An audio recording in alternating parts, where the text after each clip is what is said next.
바이슨 성도들 환영하고 축복합니다. 우리 명절 연휴 때 뵈니까 지금 진짜 가족을 보는 것 같습니다. 우리 축복했으면 좋겠습니다. 우리 두 번째 축복인데 여러분 새해 복 많이 받으시라고 다시 한번 인사했으면 좋겠습니다. 새해 복 많이 받으십시오. 새해 복 많이 받으십시오. 새해 복 많이 받으십시오. 여러분 우리 엊그제 1월 1일 날 그 또 인사했잖아요. 근데 우리 또 설 명절에 또 이렇게 인사하잖아요. 여러분 저는 이렇게 두 번 축복하는 게 되게 성경적인 것 같아요.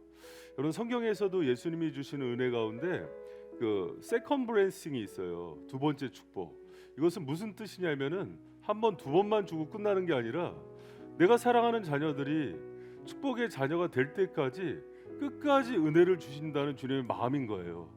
여러분 그런 마음을 가지고 여러분 이렇게 제가 축복하길 원하는데, 제가 이제 명절에도 우리 성도들 돌아보면서 느낀 게 있어요. 설 명절인데 이번 설이 참 아픈 분들이 많더라고요. 마음이, 관계가, 또 건강이. 여러분 제가 기도하는데 주님이 그런 마음을 주셨어요. 여러분 한번 들어보세요. 표정 우울하게 앉지 말고 들어보세요. 여러분 우리가요 이 땅에서 사는 동안은 교회 안에서 주님께서 위로를 주시고요, 나가서는 위로자로 사는 거예요. 그런데 언제 상처를 받냐면 가족들한테, 부모에게, 부부에게, 자녀에게 위로받으려고 그러면 상처받아요. 여러분 주님이 그거 원하지 않으세요. 때로는 내가 견딜 수 없는 그런 아픔을 주는 이유는 뭐냐면요, 여기서 주님의 은혜를 공급해 주길 원하시기 때문이에요. 여러분 오늘 예배 가운데 여러분 정말 명절 기간 동안인데도 가족들 가운데 상처받고 힘들고 어렵고 머리 들 것도 없고 위로받을 수 없는 분들이, 그래야 예수 그리스도의 소중함을 알게 돼요. 여러분 제가 제 인생을 돌아보니까 세상에서 잘 나가고 가족이 평안만 있으면 주님 그렇게 간절히 안 찾을 것 같아요. 여러분 근데 이렇게 한번 생각해 보세요. 세상의 복이 내가 정말 주님 눈으로 배움는 것 같이 욕과 같은 고백이라면, 그 아픔이 오늘 예배의 간절함이 됐다면 그게 복입니다. 할렐루야. 여러분 오늘 오셨는데 명절 연휴 보내시느라고 고생하셨어요. 우리 서로 주님의 축복의 마음 나누면서 찬양하겠습니다.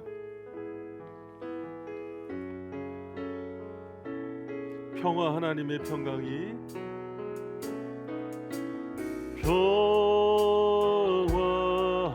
하나님의 평강이 당신의 삶에 넘쳐. 우리 자업분들 축복합시다. 평강, 평화 하나님의 평강이 당신의 삶에 가득하기를 축복. 기쁨, 하나님의 기쁨이,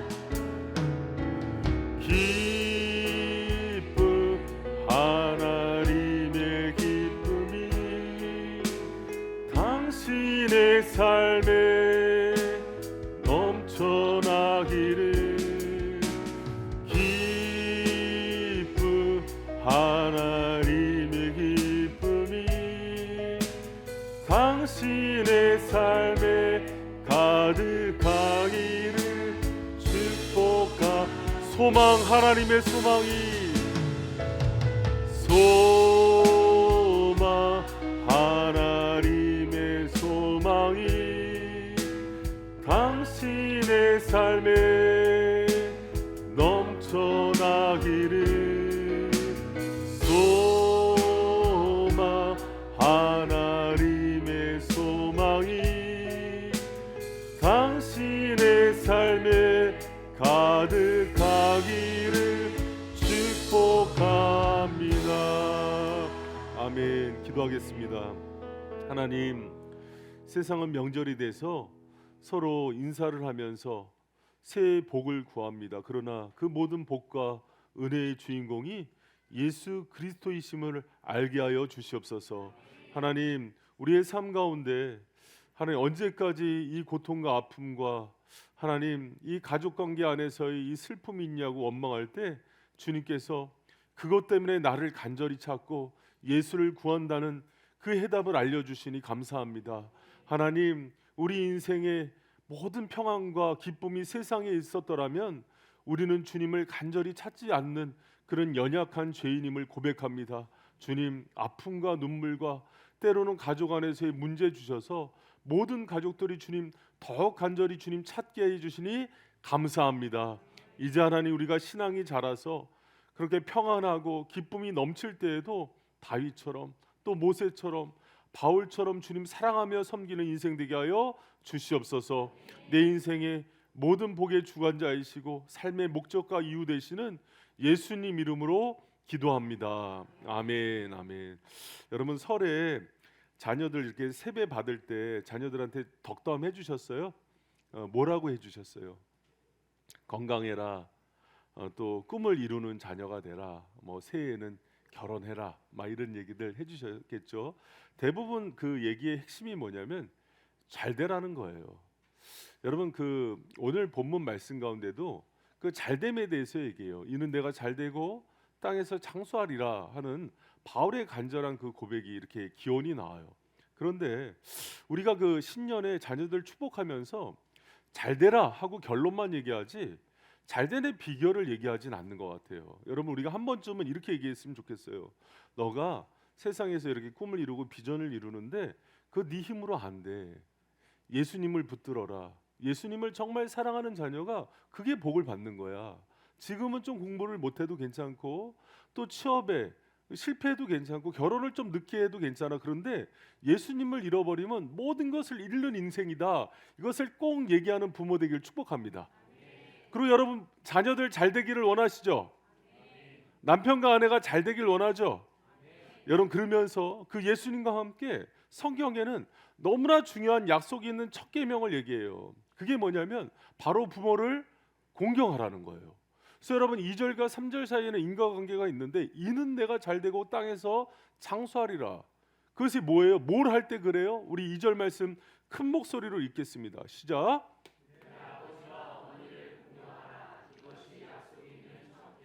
아멘. 어떻게 하라고? 부모님을 어떻게 하라고요?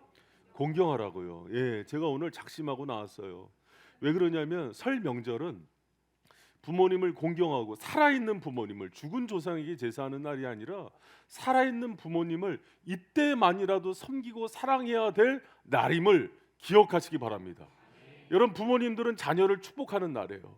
그리고 자녀들은 부모님을 사랑하고 이때만이라도 마음과 힘을 다해서 하나님께서 주신 약속 있는 첫 계명이라는 이 말씀을 기억하면서 부모님을 섬기고 사랑하고 공경하는 날로 삼으시기를 축원합니다. 여러분, 정말 이 부모 공경이 약속 있는 첫 계명임을 믿으십니까? 여러분, 제가 질문하는 거는 생각하면서 다시 한번 대답해 주세요. 여러분의 자녀가 정말 공부를 잘하고 세상에서 좋은 명문대를 가고 아니면 좋은 직장에 간 거보다 부모님께 공경하고 정말 사랑하는 자녀가 되는 게 더 잘 되는 비결임을 믿느냔 말이에요. 정말 믿습니까? 그러면 이번 명절에도 자녀들 손 붙들고 공부 열심히 하는 자녀 고3이지만 잠시 내려놓게 하고, 이거보다 더 중요한 거는 할아버지 할머니한테 가서 세배드리고 사랑해야 된다고 가르쳤습니까? 아니면 명절에 여행 티켓 끊어서 놀러 갔습니까? 정말 잘 되길 원했습니까? 말씀의 원리가 잘됨의 비밀이고 하나님의 약속임을 믿으십니까? 여러분, 우리 성도들이 그것을 믿는다고 저도 믿습니다.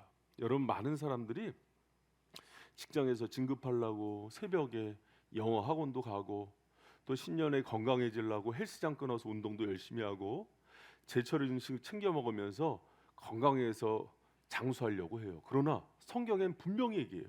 그 잘된과 장수의 비결은 그런 거 먹고 직장 좋은 데 가고 이런 게 아니라 정말 예수 그리스도를 사랑한 거 그 다음으로 중요한 게 있다면 부모님을 사랑하고 공경하는 거다.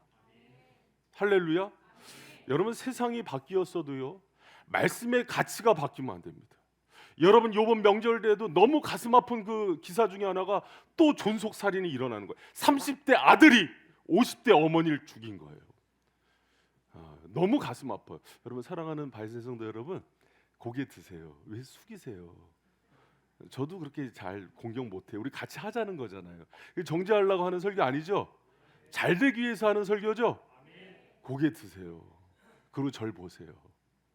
저 같은 죄인도 주님께서 쓰시고 연약한데 왜 그 정죄 받으세요? 고개 숙인 사람은 명절에 부모님이 안 섬긴 사람으로 간주합니다. 여러분, 그리고 아직 늦지 않았어요. 연휴가 남아 있으니까 전화라도 한 통 드리시고 사랑의 고백 드렸으면 좋겠어요. 여러분, 세상이 바뀌었어도 여러분 점점 부모님의 권위가 가정이 해체되는 시대예요. 지금은 뭐 부모 존경합니까? 뭐 대통령 공경합니까? 선생님? 선생님이 권위가 땅에 떨어진 지가 어디예요? 그러니까 세상이 점점 그렇게 바뀌어요. 그러나 그리스도인들은 그 기준을 말씀에서 찾아야 돼요. 그럼 여러분, 그 말세의 징후에 대해서 얘기하는데요. 디모데후서 3장 1절 2절에 보면 내가 이것을 알라 말세에 고통하여 하는 때가 이르르니 사람은 자기를 사랑하며 돈을 사랑하며, 그렇죠, 부모보다 돈과 자기를 사랑하죠. 그리고 하나님 사랑하지 않죠. 자긍하며 교만하며 회방하며 부모를 거역하며 감사치 아니하며 거룩하지 아니하며, 이렇게 얘기해요. 엘빈 토플러가 미래 충격이란 책에서요, 말세의 특징을 가정 붕괴라고 얘기했습니다. 가정이 다 무너질 거래요. 우리나라도 그렇게 되죠. 전 세계 현상이죠. 작년 말부터, 아니 최근 몇 년 동안 계속해서 터져 나오는 게 연예인 누구 이혼했다, 뭐 아나운서 누구 이혼했다. 그럴 수가. 이제는요 너무 많아서 그래 대단치도 않아요. 그리고 중요한 게, 이혼하는 게 중요한 게 아니라 부모의 권위와 공경이 땅에 떨어지는 시대가 된다 그럽니다. 그러니까 부모가 서울 시내 30%가 나홀로족이잖아요. 독거 노인들, 고독사를 해도 쳐다보지 않는 시대. 그러면 여러분, 하나님의 은혜와 축복이 단절되면서 그 재앙이 자녀들한테 흘러가는 거예요. 여러분, 6대 도시 최근 12개의 노인 종합복지관을 이용하는 노인들을 대상으로 조사를 했는데요. 전체 노인의 8.2%, 약 10%에 대해는 노인이 자녀들에게 학대를 받는데요. 매를 맞거나 쌍욕을 들으면서 사는 사람이 10%. 미국 노인 중에 500만 명이 구타를 당한답니다. 자녀들에게. 그런 시대인데 눈 하나 깜짝 안 해요. 왜? 먹고 살기 바쁘니까. 악순환인 거예요. 주님의 저주를 받아서 더 어려워지고 가정은 피폐해되고, 그것을 본 자녀들이 똑같이 대접을 해줄 겁니다. 목사님 왜 저렇게 악담을 하느냐? 악담을 하는 게 아니라 그 저주를 끊고 싶은 거예요. 여러분, 정말 주님을 사랑하는 사람들은요, 정말 자녀를 사랑하는 사람들이 돼야 되고, 그리고 부모를 존중하는 사람이 돼야 된다는 걸 믿으시기 바랍니다. 여러분, 제가 저희 그 교회 해마다 결혼 많이 하잖아요. 작년에도 5커플 했는데 올해도 이제 4커플만 확정이에요. 날이 잡힌 커플들이. 좋죠? 기뻐하셔야 됩니다, 여러분. 우리 교회도 뭐 1억씩은 못 주더라도 결혼하면은 축복해 주고 힘을 다해서 여러분 그렇게 해줬으면 좋겠고. 그런데 여러분, 제가 충격적인 얘기를 들었어요. 한 처녀인데, 목사님 저는 절대 장남하고는 결혼 안 해요. 왜 그런 얘기를 할까요? 장남하고 결혼하면은 엄마가 사주한 거야. 너 얼마나 피곤한지 아냐? 장남이랑 결혼하면은. 그리고 절대 효자랑 결혼하지 마라. 효자랑 결혼하면은 피곤하다. 여러분, 이게 말이에요? 그래서 제가 축복해 줬어요. 너는 태어나서 둘째부터 낳아. 너는 둘째. 여러분, 다 첫째는 장남 아니에요? 그럼 걔는 다 장가 못 가요? 그러니까 너는 둘째부터 낳아. 넌. 여러분, 그러지 마세요. 오히려 정말 그 사람이 부모를 공경하고 사랑하는 사람인가가 내가 정말 찾는 사익감입니다. 내가 정말 찾는 신복감입니다를 얘기하는 시대가 되길 축원해요. 부모를 배신한 사람은 반드시 당신도 버립니다. 여러분, 그건 룰이에요. 부모를 사랑하고 존중한 사람은 절대 아내와 남편과 자녀를 포기하잖아요. 그러나 부모를 배신하고 공경하지 않은 사람은 어느 순간 되면 당신을 반드시 버립니다. 여러분, 믿습니까? 여러분, 물론 제가 이제 3월부터 결혼 부부 학교도 하고 부모 학교도 하고 가정 학교를 할 텐데, 우리나라 그 효자의 개념은 너무 유교적이에요. 결혼한 가정의 가장은 사실은 우선순위는 아내가 돼야 돼요. 근데 그 우선순위를 잃어버린 공경이니까 둘이 한 몸이 돼야 그 사랑으로 아내가 부모와 시부모를 적극적으로 사랑할 텐데, 그 신뢰가 남편으로부터 흘러가질 않으니까 분노만 나온다고요. 가정에 대한 가치관을 기독교적으로 세우질 못하니까 오늘날 가정이 다 깨져 있잖아요. 교회에서 그런 거 제발 들으라고 하는데도 여전히 세상 방에서 동네 형한테 들은 얘기로, 동네 놀이터 엄마들이 얘기한 방식으로 가정을 꾸려가니까 가정이 깨지잖아요. 여러분, 요번에 제발 부부학교 들어오세요. 그래도 안 들어오잖아요. 나는 이미 틀렸다. 젊은 부부나 해라. 여러분, 그렇지 않아요. 여러분, 부부학교 하면서 정말 이혼 가정들이 회복되고 또 중년, 아니 노년에 있는 사람들도 회복돼요. 한갑돼서 회복돼서 아버지 학교 한 분이 두란노 그 아버지 학교 원장이잖아요. 여러분의 가정이 정말 가치 있는 가정으로 아름답게 세워지길 축복합니다. 할렐루야.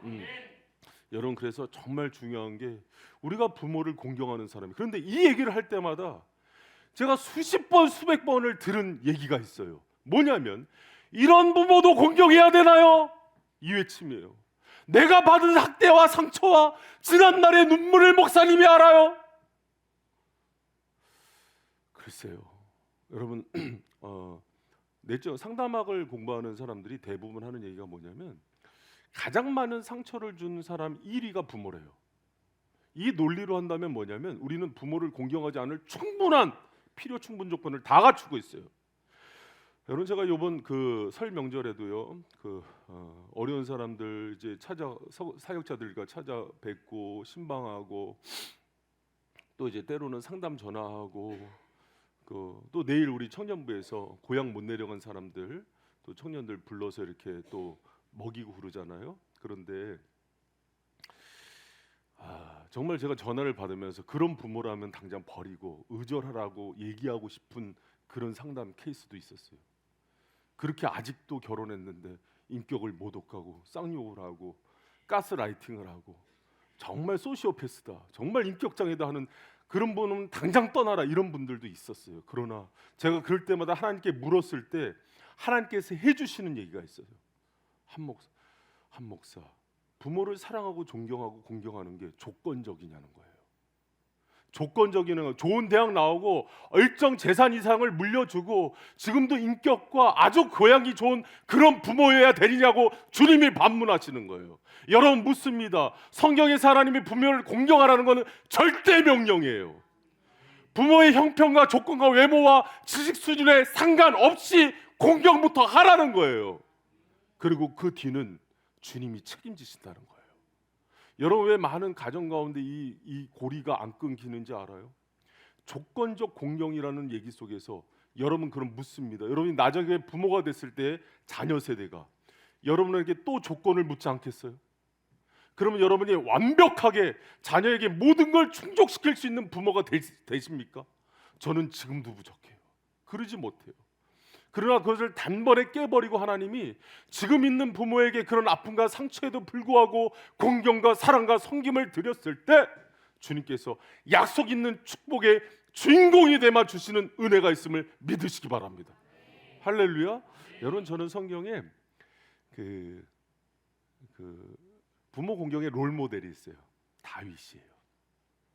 여러분, 다윗은 이새에게요, 보더콜리 양 지키는 개만도 못했어요.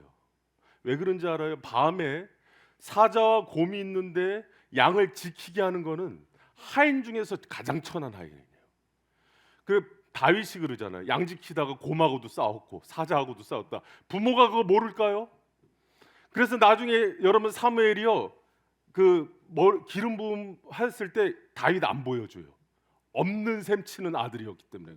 그런데 그 다윗이 이새를요 극진히 사랑합니다. 심지어는 자기가 사울은 또 다른 부모잖아요. 다윗처럼 부모한테 서론받은 아들이 있어요. 그 사울이 다윗을 죽이려고 할 때 가장 먼저 피신시킨 사람이 이새예요. 그리고 사울이 자기를 죽이려고 할 때도 절대 원수 갚는 게 내 손에 있지 않음을 고백하면서 사울을 사랑합니다.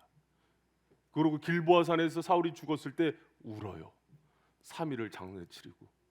여러분 부모가 아무리 흉하다 그래도 여러분 개처럼 취급하거나 아니면 사울처럼 죽이려고 쫓아오고 창을 던져본 그런 부모는 없잖아요. 근데 다윗이 그것을 이길 수 있었던 이유는 그 부모 위에 있는 진짜 부모님께 공급을 받았기 때문이에요. 할렐루야. 여러분, 우리가 주님께서 이 은혜를 약속을 있는 첫 계명으로 주신 이유는 뭐냐면요, 두 가지 이유예요. 부모 공경과 사랑이 너무나 중요한 개념이기 때문에, 또 하나, 이 계명이 인간의 죄된 본성으로는 정상적으로 작동이 안 되는 계명이기 때문에 그래요. 여러분, 가슴 아프지만 이걸 이해해야 돼요. 여러분 들어보세요. 제가 이제 명절에 우리 아이들을 2열 종대로 앉혀놓고 이제 명절 예배를 드리는데 애들이 많으니까 2열 종대로 앉힐 수가 있어요. 그래서 이런 얘기를 했어요. 얘들아, 부모를 공경하는 게 쉽냐, 자녀를 사랑하는 게 쉽냐? 그랬더니 한 목소리로 부모를 공경하는 게 쉽대요. 그래서 제가 그런 얘기를 했어요. 니들이 아직 자식이 없어서 그렇다. 자식 사랑은 그냥 되어져. 그러나 부모 공경은 그러지가 않아. 여러분 그런 척하고 앉아있지 마세요. 자녀가 아프다 그러면요, 내 심장이라도 내어주는 게 부모 심정이에요. 저 어렸을 때 폐에 동전만한 구멍이 생겨서 병원에서 죽는다 그랬거든요. 그 아이를 들쳐업고 1년 이상 의정부에서 남대문까지 가면서 애를 고치면서 집 한 채 값을 고스란히 나한테 하면서 길러낸 거예요, 어머니가. 그런데 자기 혼자 잘난 척하면서 마음은 어디를 더 사랑해요? 자녀를 더 사랑해요. 그래서 주님이 아니야, 그 사랑 말고 자녀를 사랑하고 극진히 아끼란 말 안 나옵니다. 왜 그러냐면 그것은 아내도 하나님이 강력하게 마음 가운데 부어준 거라서 시키지 않아요. 근데 오히려 거꾸로 누구를 사랑하고 공경하라 그래요? 부모를요. 몸부림치면서 본성을 거스려야 되는 계명이기 때문에 그 뒤에 십계명 중에 유일하게 보상이 들어간 계명이에요. 어떤 십계명에도 살인하지 말라, 간음하지 말라, 도둑질하지 말라 이후에 왜 그러냐면 이거 죽게 하는 건 없어요. 유일하게 부모 공경만 그 보상을 걸어 놓습니다. 왜요? 그 본성을 거스리면서 그 부모를 사랑해야 되는 계명이기 때문에. 여러분 이래도 부모 공경 안 하실래요? 여러분 자녀 잘 되길 원하시죠? 여러분 인생과 사업이 잘 되길 원하시죠? 부모를 더 넘치도록 사랑하고 공경하는 자녀들 되시길 축원합니다. 그리고 여러분의 자녀들이 여러분 사랑하고 공경하도록 키우세요. 왜? 저는 이 시대의 부모들이 참 이해가 안 되는 게 자녀들을 왕으로 만들어요. 그 자녀 망가집니다. 말씀대로 키우세요.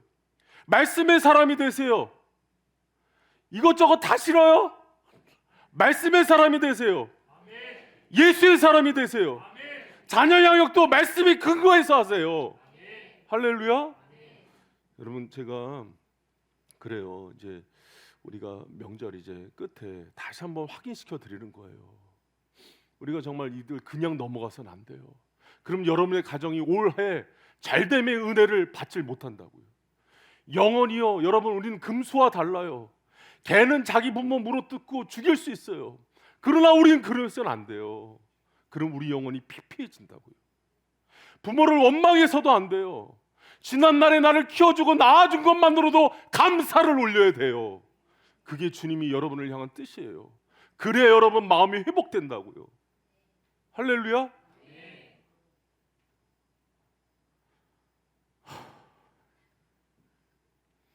명절에 부드럽게 하고 싶었는데 주님 정말 여러분이 잘 되길 원하는 마음으로 제가 이렇게 말씀을 드리는 거예요. 여러분 정말 주님의 사랑이 여러분의 가정과 자녀 가운데 또 잘됨과 회복의 은혜가 넘쳐나길 축원합니다. 여러분 그 소망교회 곽선희 목사님이란 분이 있어요. 그 아시죠? 우리 그 장로님 멤버의 옛날 어른들은 참 잘 아세요.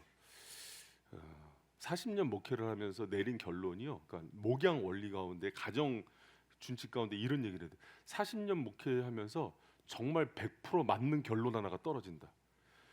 부모에게 정말 사랑하고 진심으로 공경한 자녀들이 못 되는 걸 못 봤다. 이런 얘기를 하시더라고요.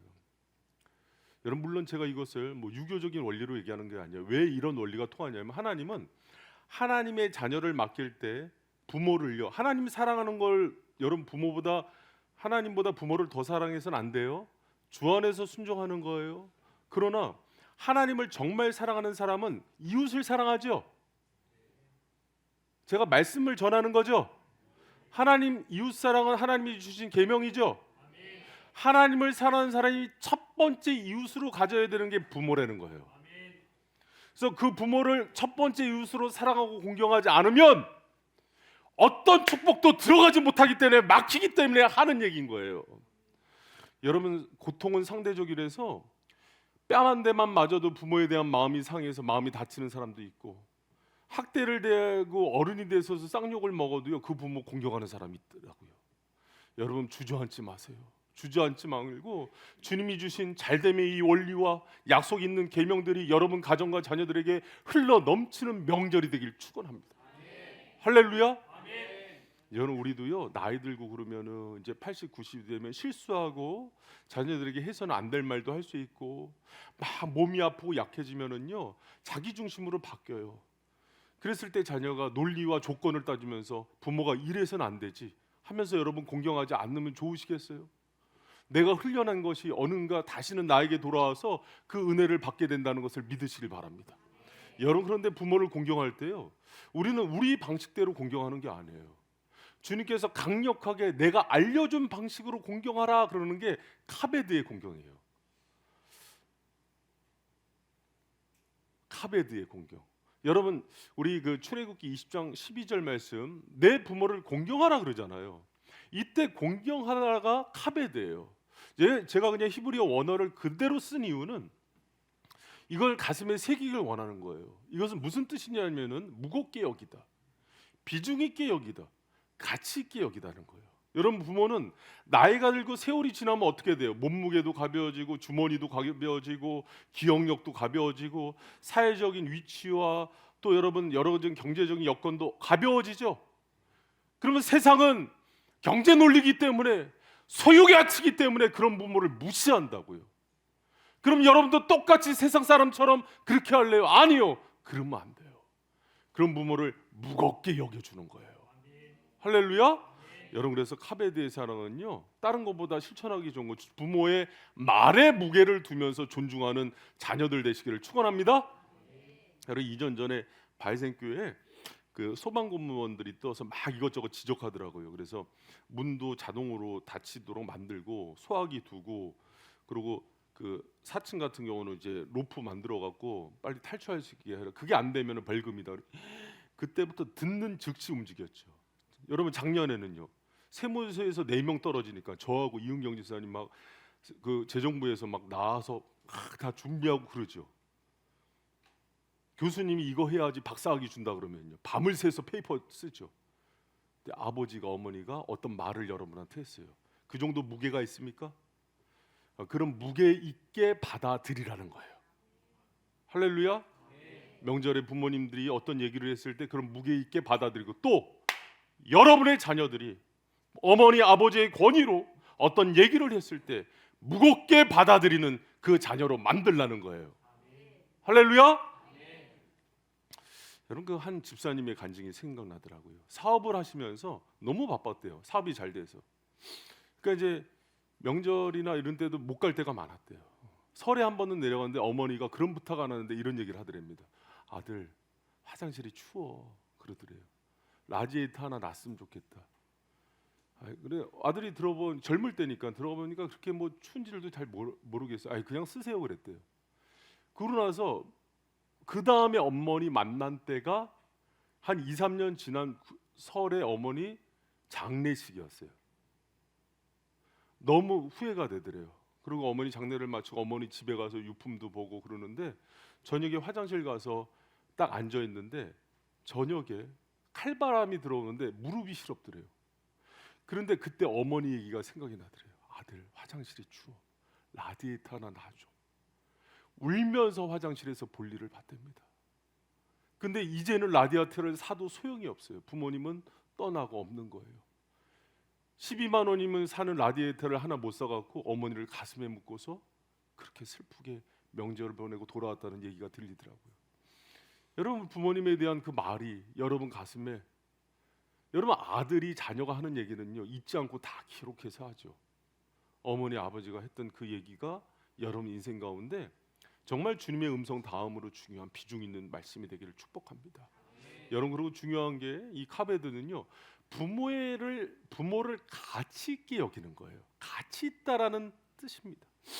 여러분 공부에 가치를 둔 사람들은요 명절에 도서관 가더라고요. 제가 수천 마일 가니까 커피숍이 80%는 문을 열었어요. 왜요? 돈에 가치를 두니까. 여러분 먹는 거 음식에 가치를 두는 사람은요 음식 먹으려고 명절에 동해도 가고요 제주도 가서 먹고 오더라고요. 요새 청년들이 여름이 되면은요 그 망고 빙수 알아요? 망고 빙수 98,000원이에요 신라 호텔에서. 그거 먹고 인스타에 올리더라고요. 그래서 요번에 제주도 망고 빙수 포시즌 호텔에서 126,000원에 작년에 팔렸습니다. 줄 서서 먹더라고. 줄 서서. 우리 교회도 망고빙수 팔까 봐요. 4층에서. 여러분 왜 그러냐면 아끼질 않는 거예요. 음식의 가치를 두기 때문에. 여러분 부모님 명절에요. 부모님 찾아뵙는 것은 가치 있기 때문에 찾아뵙는 거예요. 부모님이 인생에서 소중하기 때문에. 여러분 사람은요. 여러분이 무엇에 가치를 두는지를 알려면 뭐를 조사해 보면 아는지 알아요? 시간과 물질의 씀씀이를 보면 압니다. 대부분의 가정들이 자녀에게 써요. 교육비, 양육비가요 거의 5-60% 이상 됩니다. 10분의 1은 하나님께, 10분의 1은 부모에게 쓰는 가정들 되기를 축원합니다. 아멘. 이래서는 잘 되겠어요? 할렐루야. 여러분 정말 그렇게 하세요. 정말로요. 여러분 잠언 3장 9절에 보면은 우리 같이 한번 읽어봐요. 시작. 내 재물과 내 소산물의 처음 익은 열매로 여호와를 공경하라. 그리하면 내 창고가 가득히 차고 내 집들의 새 포도주를. 하나님도요 본인을 섬길 때 너희들이 있는 것들을 가지고 너희들이 제물로 시간을 내서 나를 사랑하라 그래요. 하나님이 알려주신 법이에요. 여러분 부모를 공경할 때도 동일한 거예요. 시간을 내서 좋은 것을 가지고 부모님에게 먹여드리고 입혀드리고 양육해드리는 게 기독교의 공경의 개념입니다. 가치 있는 걸로 부모를 가치 있게 만드는 여러분 되시길 축원합니다. 여러분 부모님들에게 앙케이트 조사를 했어요. 명절에 70%가 1위로 뽑은 게 뭔지 알아요? 부모님들 얘기해 보세요. 부모님들이 제일 좋아하는 선물 1위. 어떻게 알아? 70%가 압도적으로 1위. 돈. 뭐니 해도 머니죠. 여러분 부모님들 다른 거 영양식 이런 거 갖다 드리지 마세요. 그냥 돈 드리세요. 아니 제가 이번 아직 결론을 내립니다. 그냥 그래서 돈이에요, 돈. 근데 어떤 그 부자 아버지가요, 그 정말 재벌이에요. 평생 마음난 수백억을 갖고 있는 그 아버지인데 명절인데 가난한 아들이 돈을 주는 걸 그렇게 좋아해요. 그러면 이 아버지가 욕심이 많은 거 아닌가 했는데 그 아버지가 이런 속 얘기를 얘기하더라고요. 내가 자수성가해서 이 많은 재산을 이룰 때 나는 돈 10,000원짜리 한 장이 있는 가치가 어떤 건지 난다. 피눈물을 흘리면서 번다. 근데 내 사랑하는 자녀가 이거를 나에게 줬다는 것은 나를 그렇게 대접해 준다는 거다. 아버지 소중해요. 가치 있어요 하고. 여러분 부모님에게 그런 가치와 사랑과 존경을 드리는 자녀들 되시길 축원합니다. 그리고 자꾸 이거는요 여러분 사탄이 주는 생각이요. 받은 상처 아픔을 십자가 아래서 내리고 주님 지워달라고 기도하시기 바랍니다. 여러분 자녀들은요 다 상처를 받고 자라요. 그러나 어떤 부모의 자녀의 심령 가운데 하나님께서 은혜를 주시냐면 그럼에도 불구하고 십자가 앞에서 그 모든 것들을 내리고 부모를 공경하고 사랑하기로 결단하고 나아가는 그런 자녀에게 주님께서 잘됨의 복, 은혜를 주신다는 것을 믿는 저 여러분 되시길 축원합니다. 여러분 에베소서에 나오는 내 생명이 길리라, 내가 준 땅에서 내 생명이 길리라 출애굽기에도 나오고 에베소서에도 나오잖아요. 신기하죠? 봐보세요. 부모를 공경하면 부모님 건강하게 해드리고 물질로 섬기고 마음을 편하게 해드리면 누가 오래 사셔야 돼요? 부모님이요. 그런데 그 혜택이 누구한테 간대요? 그 행위를 하는 자녀에게 간대요. 여러분 이것들을 하는 많은 주석가들이 이렇게 얘기를 하더라고요. 그것을 옆에서 누군가 보다가 그 은혜 성령께서 그 사람을 통해서 자녀들을 통해서 그 은혜를 배로 그걸 행하는 사람에게 흘려보내 주신대요. 할렐루야. 여러분 저희도요. 제가 참 그 형만 하나 아무 없다고 제가 참 저희 형제 중에서도 그 누님 보고 그러면 참 감동이 되는 게 많아요. 그런데 이번에도 명절에 가서 저도 모르게 성령의 감동 가운데 툭 튀어나온 얘기가 뭐냐면 내 아이들을 통해 너희들 나중에 크면은 고모한테 잘해라.